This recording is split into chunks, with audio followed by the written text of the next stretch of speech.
রাহুল সিনহার মন্তব্যের পাল্টা তৃণমূল নেত্রী জয়া দত্ত। দিল্লির জমিদারের ভাঁওতাবাজি বাংলার মানুষ ভালোভাবে নেয় না বলে তীব্র প্রতিক্রিয়া তৃণমূল নেত্রীর। শুক্রবার খগেন মুর্মুর উপর নৃশংস হামলা এবং দুর্গাপুরে ডাক্তারি পড়ুয়ার গণধর্ষণ সহ একাধিক নারী নির্যাতনের ঘটনার প্রতিবাদে বর্ধমান জেলাশাসক কার্যালয়ে অভিযানের ডাক দেয় বিজেপি নেতৃত্ব ও কর্মীরা মিছিল করে বর্ধমান রেল স্টেশন সংলগ্ন এলাকা থেকে জেলা শাসকের দপ্তরের উদ্দেশ্যে রওনা হন। কর্মসূচি শেষে সাংবাদিকদের মুখোমুখি হয়ে রাজ্য বিজেপি নেতা রাহুল সিনহা তীব্র ভাষায় আক্রমণ করেন মুখ্যমন্ত্রী মমতা বন্দ্যোপাধ্যায়কে। তিনি বলেন, যেদিকে পয়সা সেদিকেই মুখ্যমন্ত্রী মমতা বন্দ্যোপাধ্যায়। রাজ্যে ভাঙন হোক, বন্যা হোক, ঝড় হোক, মোদি পয়সা পাঠান আর তৃণমূল খায়। প্রকৃত অর্থে প্রাকৃতিক দুর্যোগই চায় তৃণমূল, যাকে কেন্দ্র করে আরও টাকা আসে। শনিবার রাহুল সিনহার এই মন্তব্যের তীব্র প্রতিবাদ জানিয়ে তৃণমূল নেত্রী জয়া দত্ত বলেন, বিজেপির এই অভিযানের নাম করে আসলে রাজনৈতিক নাটক চলছে। বিজেপির নেতারা বাংলাকে সর্বদা ছোট করার চেষ্টা করে। বাংলার উন্নয়ন শুধু মমতা ব্যানার্জিই করে, কেন্দ্র কোনো রকম সহযোগিতা বাংলাকে করে না। মানুষের পাশে দাঁড়ানোর কোনো উদ্দেশ্য নেই, ওরা শুধু রাজনীতি করতে জানে। মুখ্যমন্ত্রী মমতা বন্দ্যোপাধ্যায় দিনরাত মানুষের জন্য কাজ করছেন, আর বিজেপি নেতারা কেবল মিথ্যা প্রচার করে। জয়া দত্ত আরও বলেন, নারী নিরাপত্তা নিয়ে বিজেপির কথা শোনা মানে কুমিরের চোখের জল বিশ্বাস করা।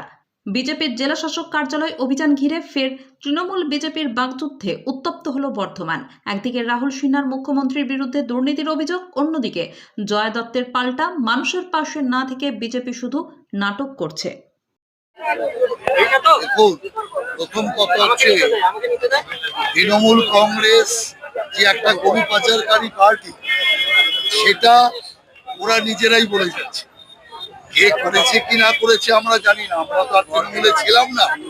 তার মানে তৃণমূলই যে গরু পাচারকারী, তৃণমূলই যে মাল পাচারকারী, এটা তার স্পষ্ট প্রমাণ। কারণ তৃণমূলে থেকে যদি কেউ গরু পাচার করেছে তৃণমূল লোকেরা বলে, তার মানে তৃণমূল সব জেনেও কিছু করেনি।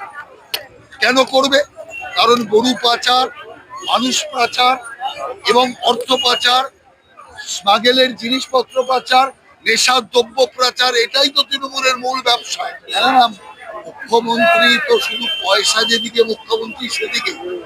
ভাঙন টাঙন সমস্যাতে পয়সা অনেক পেতে দেরি হয়, অনেক কাটমানি খেতে দেরি হয়, সেই জন্য তৃণমূলেরও সবাই কোনো নজর নেই। সবচেয়ে ভালো পয়সা রোজগার হচ্ছে প্রাকৃতিক দুর্যোগ। বন্যা হবে, মোদি পয়সা পাঠাবে, ওরা খাবে। খরা হবে, মোদি পয়সা পাঠাবে, ওরা খাবে। ঝড় হবে, মোদি পয়সা পাঠাবে, তৃণমূল খাবে। অতএব প্রাকৃতিক দুর্যোগ চায় তৃণমূল কংগ্রেস। আর যদি প্রাকৃতিক দুর্যোগ না থাকে, তাহলে 100 দিনের টাকা, আবাস যোজনার টাকা, এগুলো তো আছেই। জনকল্যাণের টাকা খেয়েই তো তৃণমূলের আজকে এই অবস্থা। বিজেপির নেতারা শুধু গাল গল্প দেয়। বিজেপির নেতারা বাংলাকে সর্বদা ছোট করার চেষ্টা করে।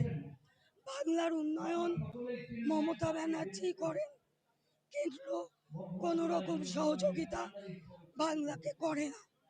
সুতরাং দিল্লির জমিদারদের ভাঁওতাবাজি বাংলার মানুষ ভালোভাবে নেয় না।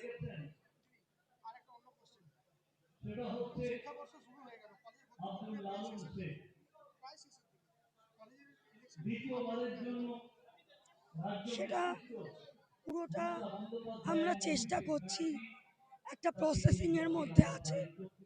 যত তাড়াতাড়ি সম্ভব আমরা ইলেকশন প্রক্রিয়া শুরু করব। সংগঠন আমাদের কলেজে মজবুত, কারণ ছাত্রছাত্রীদের পাশে তৃণমূল ছাত্র পরিষদই থাকে এবং সহযোগিতা করে এবং আগামী দিনেও করবে।